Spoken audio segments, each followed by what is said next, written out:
இன்னைக்கு மதியம் நம்ம வீட்டில் ஞாயிற்றுக்கிழமை இன்னைக்கு என்ன பண்ணணும்னு பார்த்துடலாமா? மீன் குழம்பு, பாறை மீன் போட்டு நல்லா துண்டு துண்டாக நல்ல பெரிய மீனாக கிடச்சிது. ஒட்டு மாங்காய் போட்டு மீன் குழம்பு வச்சுருக்கேன். அப்புறம் இறால் வீடியோ போட்டிருக்கேன், ஷார்ட் வீடியோ போட்டிருக்கேன், பார்த்துக்கணும். இது சாப்பாட்லேயும் போட்டு சாப்பிட்லாம், நம்ம தொட்டுக்கிட்டும் சாப்பிட்லாம். ரசம் வச்சு இது தொட்டுக்கிட்டு சாப்பிட்டோம்னா சாப்பிட்டுக்கிட்டே இருக்கலாம், அவ்வளோ சூப்பராக இருக்கும். அப்புறம் முட்டை ஆம்லேட் போட்டு வச்சுருக்கேன், ஃபுல் பாயில் போட்டு வச்சுருக்கேன். மிளகு தூளெல்லாம் போட்டு நல்லா காரம் சாரமாக.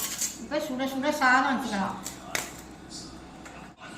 கொஞ்சோண்டு இறால் கிரேவி வச்சுக்கலாம், ஃபுல் பாயில் வச்சுக்கலாம். ஒரு மாங்காய் போட்டு சாப்பிட்டு பார்த்துடலாம். காரம், புளிப்பு, உரப்பு எல்லாம் கரெக்டாக இருக்கு. பாய்.